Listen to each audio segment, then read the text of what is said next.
새해가 시작한 지 한 달이 좀 지나고 양력 음력 설날이 다 지났어요. 이제 보름 앞에 말하자면 이 시기는 한 해의 꿈을 파종하는 시기다, 이렇게 볼 수 있겠습니다.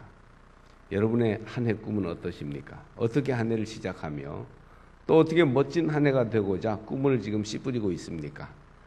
아무쪼록 하나님이 여러분과 함께 하셔서 복된 한 해, 멋진 한 해, 행복한 한 해 되게 하시기를 간절히 축원합니다.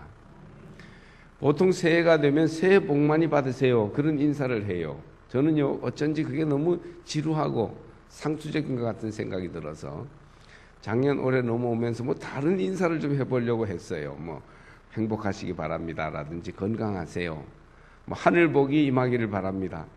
다 이게 어색한 거예요. 예? 그래도 새해 복 많이 받으세요, 이것만큼 입에 착착 붙는 인사가 없는 것 같아요. 그렇죠? 우리 한번 해보실까요? 새해 복 많이 받으세요. 하여튼 잘하시네요. 예, 감사합니다. 저한테 하신 거죠.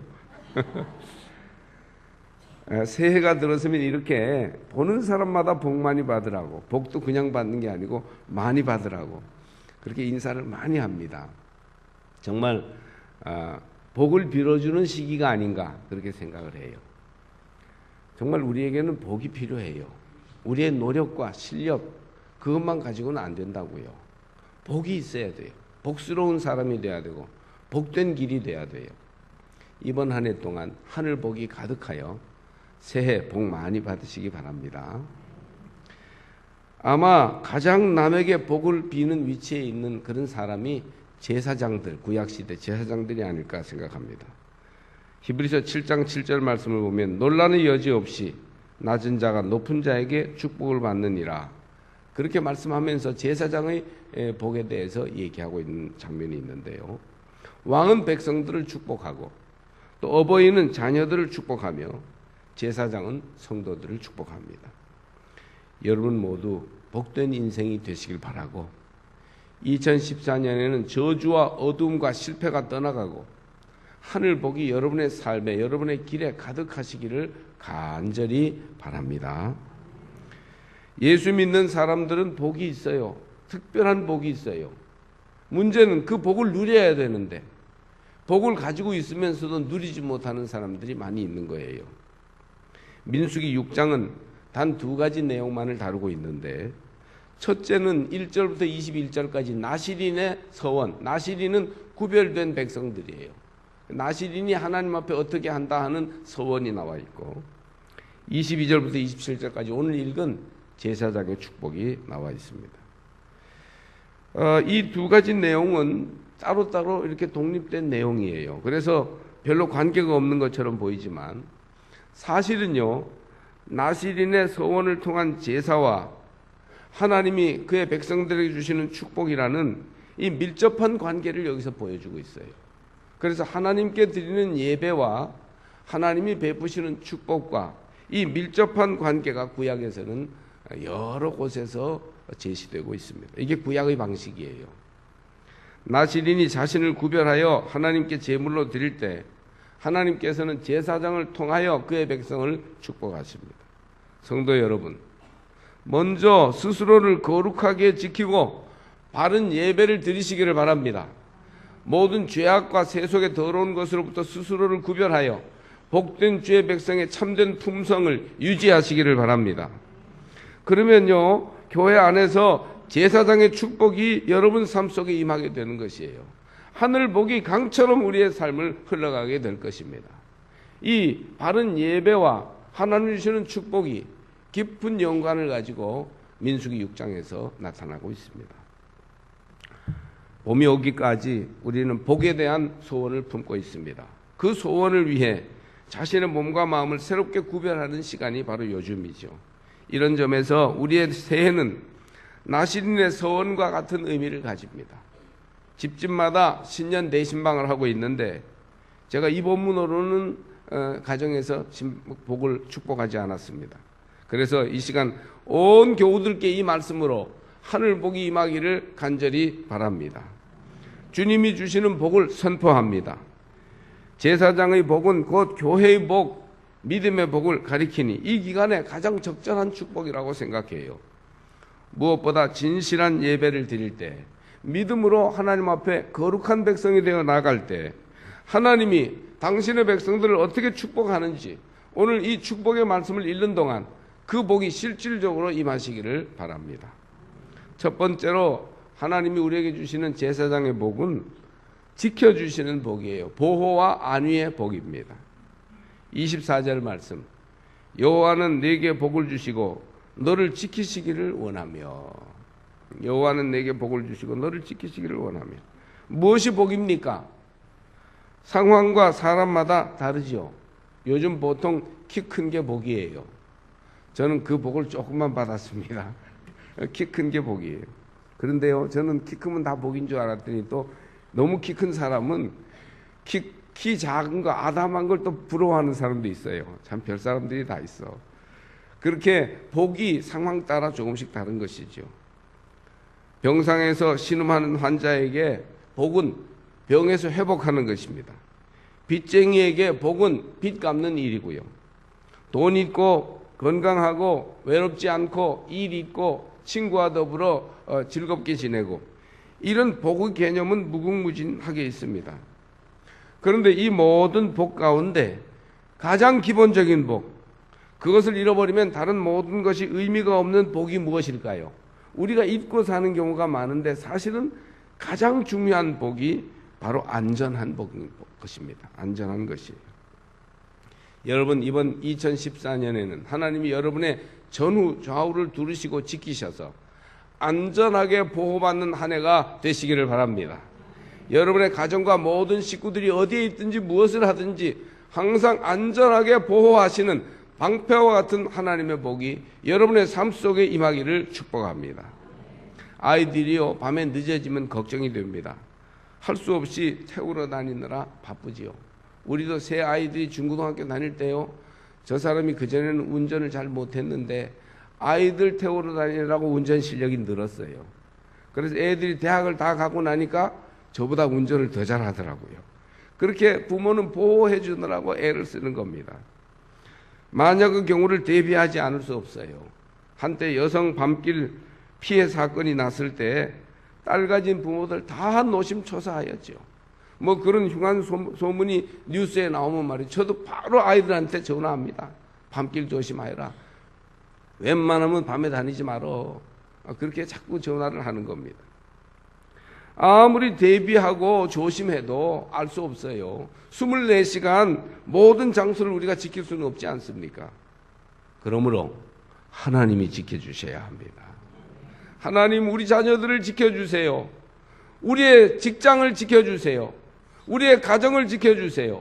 하나님의 보호하심과 안전이 우리를 붙드심을 항상 깨어 기도하시기를 바랍니다. 지난 주간에 어느 날 밤중에 늦게까지 교회에 아마 청년 학생들이 좀 있었던 모양이에요. 근데 젊은이들이 깜짝 놀라서 막 뛰어왔어요. 교회 어디에선가 밤중에 무언가 부수는 와장창 쿵창 하는 소리가 났기 때문이죠. 너무 강력한 소리이기 때문에 애들이 막 교회 어딘가에 있다가 몰려서 나온 거예요. 밤에 무슨 영문인지 모르고 어떤 수상한 남자가 교회 앞쪽으로 서성이는 걸 보았을 뿐이고 그냥 해프닝으로 끝났습니다. 근데 낮에 보니까 교회 안에 어떤 사람이 들어와서, 이 성전에 온 게 아니라 교회 다른 부분에 어디 들어와서 무슨 물건을 해코지한 게 드러났어요. 피해가 적었기에 망정이지 위험한 사건 사고들을 우리가 떠올리면요, 마음이 괴롭습니다. 여러분, 하나님께서 복을 주셔서 여러분과 가족들 그리고 우리 교회를 안전하게 지켜주시기를 바랍니다. 한 예로 5년 전에 일어난 조두순 사건은 12월 달에 경기도 안산에서 등교 중이던 8살 여자아이를 인근 상가 건물 화장실로 끌고 가서 폭행해서 기절시키고 성폭행을 해가지고 여성으로서의 기능을 영구 상실케 한 참혹한 사건이에요. 이게 도대체 인간이냐? 사람들이 공분에 떨었죠. 당시 사건을 담당한 안산 단원경찰서 강력팀장은 범행 현장에서 범인의 지문이 확보돼서 용의자로 정한 뒤에 조 씨의 집에서 체포하여 범행을 추구했지만 혐의를 완강히 부인했다고 했답니다. 이 사건은 후에 영화로도 나와서 작년에 사람들의 경각심을 불러일으켰죠. 그리고 성폭행범에 대한 처벌을 강화하는 계기가 되기도 했습니다. 참 흉한 세상이고 무서운 범죄들이 많습니다. 이런 범죄로부터 시민을 어떻게 안전하게 지킬 수 있나요? 우리 가족들을 어떻게 지킬 수 있겠습니까? 폭력으로는 막을 수 없어요. 한도 끝도 없는 거예요. 폭력의 악순환입니다. 공권력도 한계가 있죠. 속썩인다고 아주 못된 사람들 데려다가 패면요, 계속 폭력이 오고 가고 하게 되는 것이죠. 그러므로 우리는 모든 안전과 건강에 대한 대비를 하되 하나님께서 올해도 우리 건강과 가족들의 안전과 생업과 직장을 모든 삶을 지켜주시기를 기도하지 않을 수 없습니다. 하나님은 당신의 백성들을 그 손으로 생명과 안전을 지켜주십니다. 오늘 이 민수기의 말씀처럼 그렇게 여러분을 한 해 동안 하나님이 지켜주시기를 간절히 축복합니다. 그런데 여기서 꼭 짚고 넘어갈 것은요, 육체와 소유만 지킬 것이 아니고 마음을 지키는 것입니다. 하나님이 여러분의 마음을 지켜주실 줄로 믿습니다. 제일 무서운 것은 마음 잃어버리는 거예요. 몸과 건강과 안전을 지키는 것도 중요하지만 마음이 상하고 마음이 흔들리며 마음을 잘못 빼앗기면 큰일 납니다.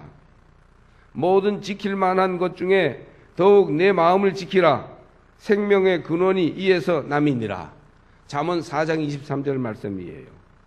여러분의 자녀들의 마음이 큰 상처를 입으면 평생 갑니다. 보이지도 않기 때문에 어디서 어떻게 상처를 입은지도 모르고 평생 그 상처 때문에 힘들어하는 사람들이 있어요. 쉽게 화내지 말고 함부로 혼내지 마십시오. 열등감이나 상처가 얼마나 평생을 힘들게 하고 무겁게 하는지요. 함부로 마음을 빼앗겨도 안 돼요. 예? 여러분 마음을 유부남에게 빼앗긴 젊은 여성들 골치 아픕니다.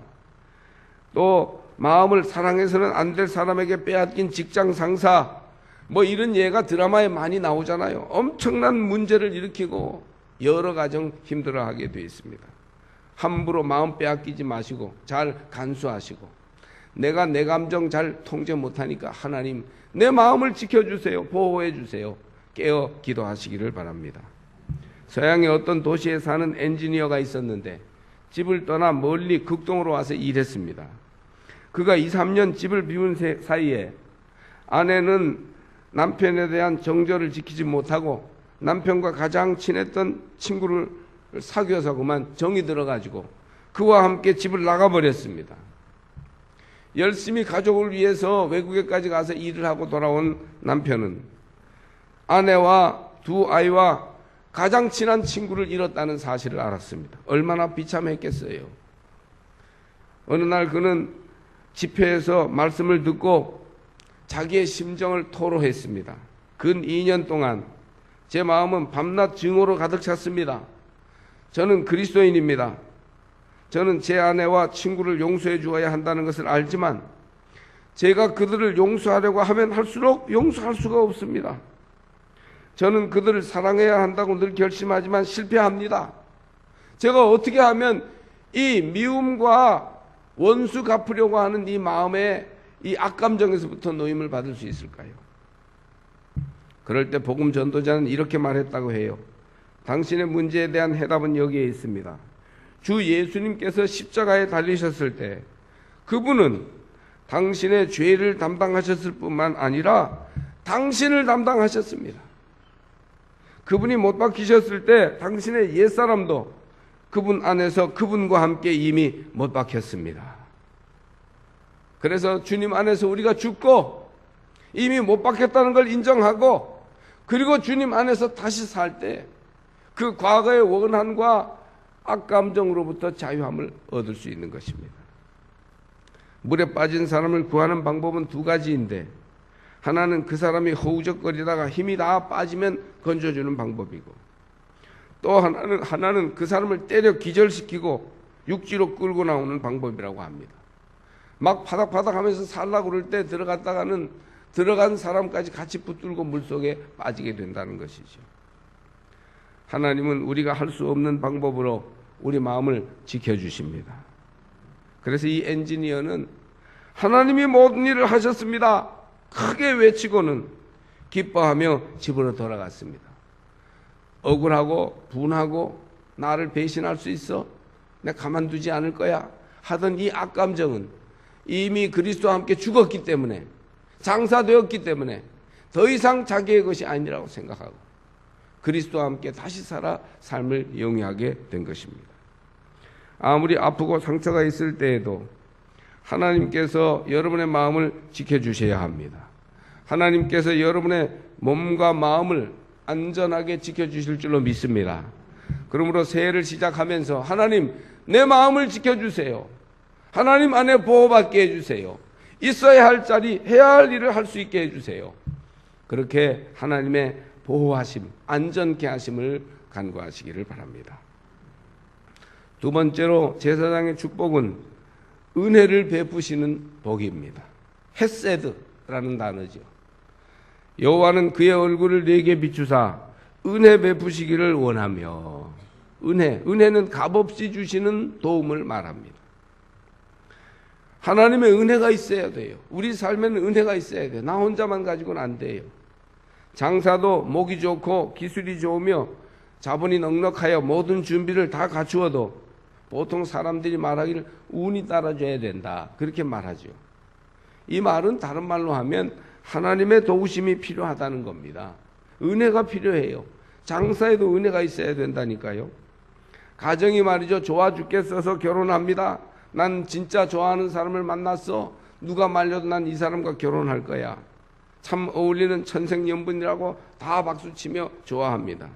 그러나 여러분, 몇 년도 못 가서 흔들흔들합니다. 그러므로 가정에도 은혜가 필요합니다. 은혜가 임해야 돼요. 하나님의 도우심이 있어야 가정이 평화로운 가정이 될 수 있습니다. 은혜가 임하면 가정이 평안하고 위기와 역경을 쉽게 물리치며 자녀들과 손자녀들까지 잘 되는 가족이 됩니다. 그렇게 믿으십니까? 은혜가 있어야 돼요. 믿지 않는 사람들은 운이 좋아야 된다, 재수가 있어야 된다 이렇게 말하지만 그게 하나님이 도와주시는 은혜를 말하는 겁니다. 대학 갈 때 은혜가 필요해요. 열심히 공부하고 모든 노력을 다하여 좋은 점수를 받았어도 수능 시험하고 자기 무슨 글 쓰는 거 가지고 가는 겁니까? 하나님의 도우심이 필요해요. 은혜를 사모하시고 은혜를 간구하시기를 바랍니다. 이렇게 삶 속에 하나님이 전반적으로 도와주시는 은혜, 이것을 일반적 은혜라고 말합니다. 너희 안에 행하시는 이는 하나님이시니 자기의 기쁘신 뜻을 위하여 너희에게 소원을 두고 행하게 하시라니. 빌립보서 2장 13절 말씀이에요. 우리만 행하는 것이 아니라 하나님도 우리 인생에서 우리와 함께 행하신다는 겁니다. 그게 은혜예요. 하나님의 발걸음과 보조를 맞추어 함께 나가시기를 바랍니다. 하나님이 우리 인생을 이끌어가는 방향으로 같이 가시기를 바랍니다. 그러면 하나님이 은혜를 주셔서 잘 이루어지게 될 것입니다. 다니엘 학습법으로 유명한 김동환 목사님이라고 있는데 하나님 중심의 시간 관리로 일반 학생들을 제치고 서울대 수석 졸업을 차지했던 분입니다.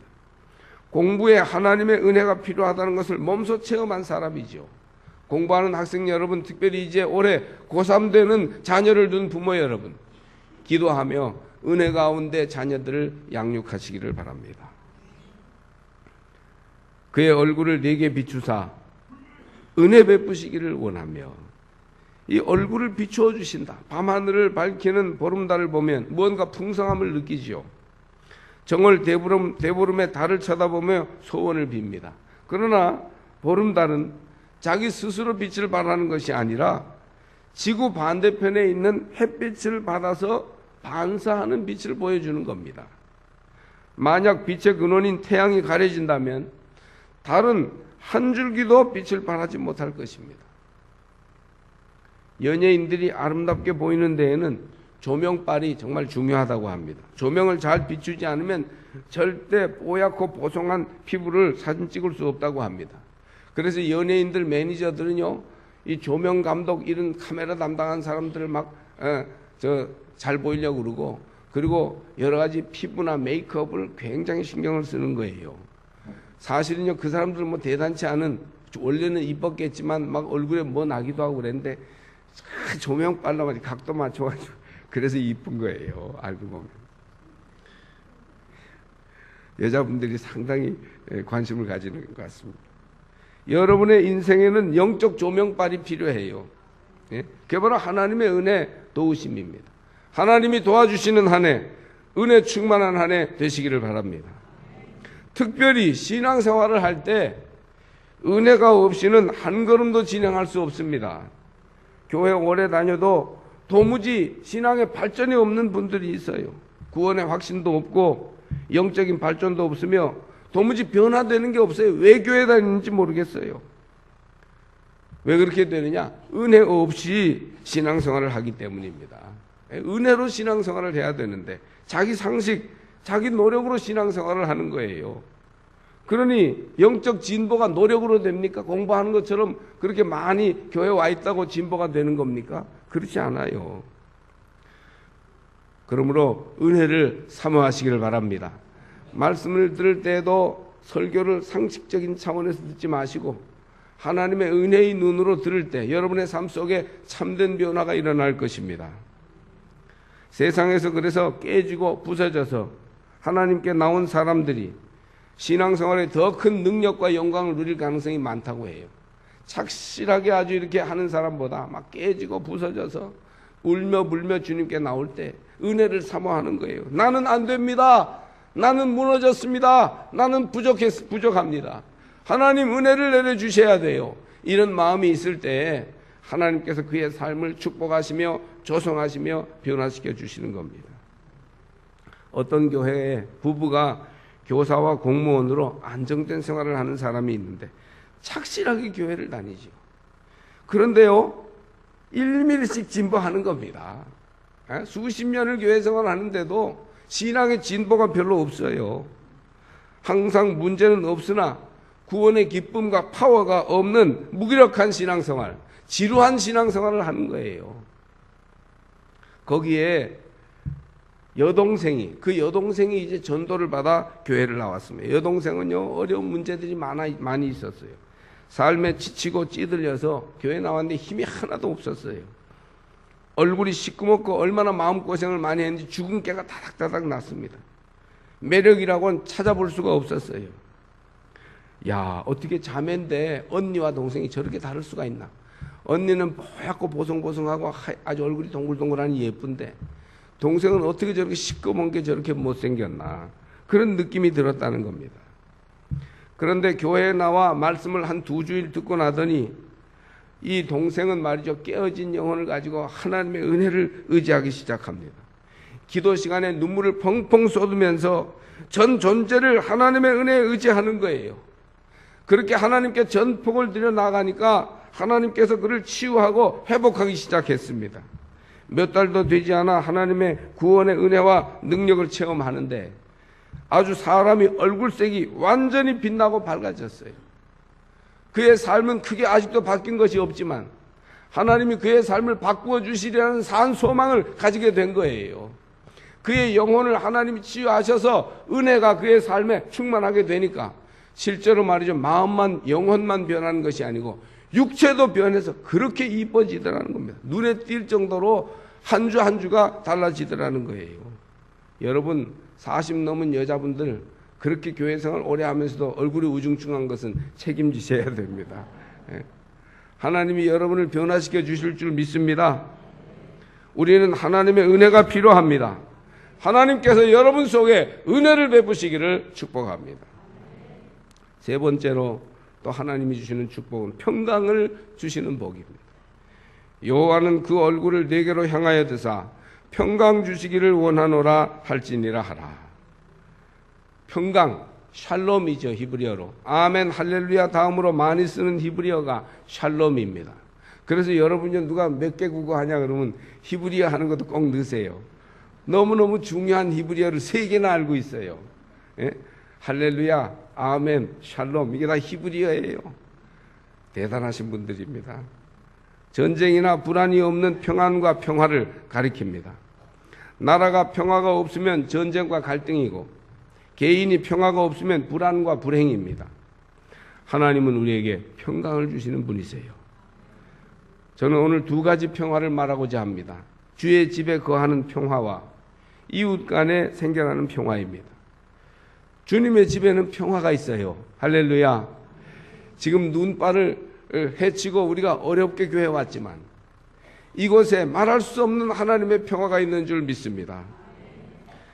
하나님께서는 이곳에서 우리에게 평화를 내려주십니다. 거룩한 주님의 집은 전쟁 때에도 보존되었습니다. 그곳은 전쟁을 잠시 멈추고 원수들이 함께 손잡고 예배할 수 있는 거룩한 곳입니다. 분주하고 소란한 생활 속에서도 우리 마음이 쉼을 얻을 수 있는 곳이며 주님의 백성들이 모여 꿈을 나누고 아픔을 치유하는 곳입니다. 사람이 내게 말하기를 여호와의 집에 올라가자 할 때에 내가 기뻐하였도다. 시편 122편 1절 말씀이지요. 이곳에 세상이 줄 수 없는 기쁨이 있습니다. 여러분, 교회 올 때 마음에 평화가 있습니까? 이제 2014년도에는 교회 문턱만 들어와도 요란하던 여러분의 마음이 안정되어 참된 평화를 회복하시는 주님의 평화가 이 교회 안에서 여러분에게 경험되시기를 축복합니다. 이곳은 누구든지 오라 부르시는 주님의 자비하신 손길에 붙들리는 것입니다. 여기 오면 평화가 있어요. 여기 오면 눈물이 마르고 한숨이 걷어질 것입니다. 울며 주의 전에 나왔지만 기쁨의 단을 가지고 우리의 삶의 자리로 돌아갈 수 있을 것입니다. 그러므로 주의 집에 거하는 백성에게 복이 있습니다. 주의 제단에서 참새도 제 집을 얻고 제비도 새끼들 보금자리를 얻었나이다. 저희는 눈물 골짜기로 통행할 때 그곳으로 많은 샘의 곳이 되게 하며 이른 비도 은택을 입히나이다. 시편 84편 3절과 6절 말씀입니다. 이곳에서 눈물이 변하여 샘이 되며 광야가 변하여 옥토가 되는 은혜를 받기를 바랍니다. 메마르고 강팍한 마음으로 인생을 살아야 되나 그만둬야 되나 이를 박박 깔면서 교회에 왔더라도 교회에서 주님을 만나고 성령의 감동을 체험하게 될 때 마음이 다 풀어지고 여유 있고 가능하다 할 수 있다는 담대한 마음을 얻게 되어 용기 있게 삶의 자리로 나갈 수 있는 복이 여러분 위에 임하기를 바랍니다. 하나님은 또한 이웃과 함께하는 평화를 우리에게 축복하셔요. 관계가 참 중요합니다. 관계가 보배예요. 여러분 2014년에는 여러분의 모든 인간관계가 샬롬의 복을 누리기를 간절히 축복합니다. 사람들은요, 이 관계를 하나씩 잃어버리면서 삶이 힘들어지는 거예요. 돈이 적어서가 아니에요. 예? 무슨 먹는 게 부족해서가 아니에요. 우리가 불행한 것은 관계가 다 끊어졌기 때문이에요. 모든 관계가 다 깨어지고 끊어지면 사회적으로 죽는 겁니다. 이 사회적인 죽음은 생물학적인 죽음보다 더 참혹한 것이에요. 생물학적으로 죽어도 축복하는 사람이 있고 눈물을 흘리는 사람이 있고 위로하는 사람이 있으면요, 그 죽음은 결코 비참하지 않습니다. 그러나 생물학적으로 살아 움직여도 아무도 돌아보지 않는 관계가 다 단절된 외로운 섬처럼 살아가게 되면 이건 살아도 산 게 아니에요. 그렇죠? 여러분의 관계를 회복하시기를 축복합니다. 모든 관계가 다 끊어져서 사회적으로 죽음을 경험하게 되면 실제로 이럴 때 자살을 하는 사람들이 많지 않습니까? 형제와 친구 사이에 깨어진 관계는 갈등과 싸움의 원인이 됩니다. 화해해야 관계가 회복되고 평화를 이루지요. 형제도 화해하고 평화로워야 형제지. 서로 관계가 깨어진 형제는요, 남만도 못해요. 누구와 관계가 깨어져서 갈등의 골이 깊어졌을 때 극단적인 선택으로 더 큰 싸움을 부르지 마세요. 마음이 막 부글부글 끓어가지고 막 참을 수 없을 때 말로 그것을 아주 대찬 말로 그걸 표현해야 속이 풀리는 사람들이 있는데 그럴 때 입을 닫는 게 좋습니다. 그런 불안한 마음을 말로 확정 지을 필요가 뭐가 있냐 이겁니다. 회복해 하시는 주님의 평강이 여러분의 모든 불편한 관계 속에 임하여서 그 관계를 회복해 주시기를 주의 이름으로 축복합니다. 부부 사이에요, 소 3마리를 키우면 문제가 다 해결된다고 지난주에 제 집사람이 알려줬어요. 그걸 좀 일찍 알려주지 말이지. 지난주에 알려줬어요. 소 3마리만 키우면 행복한 부부가 된대요. 무슨 소인 줄 아세요? 어디서 들으셨구만. 예, 맞아요. 옳소, 맞소, 그렇소. 이 소 3마리만 키우면 되는데 한번 해볼까요? 옳소, 맞소, 그렇소. 어찌 부부 사이겠습니까? 모든 관계가 소 3마리 키우면 문제가 없을 줄로 알아요. 그래서 제가 그랬죠. 개 3마리를 키운다. 이렇게 하게 저렇게 하게 못하겠네. 뭐 이렇게 우리가 개 3마리를 키운다고 그랬는데 사실 소 3마리만 어떻게 키울 수 있나요? 교회 나올 때 부부가 불화한 가정은 벌써 얼굴 색깔이 달라요. 박 목사가 이렇게 재밌는 얘기를 해도요 잘 웃지를 못합니다. 얼굴 근육이 굳어가지고 부부싸움을 했기 때문에.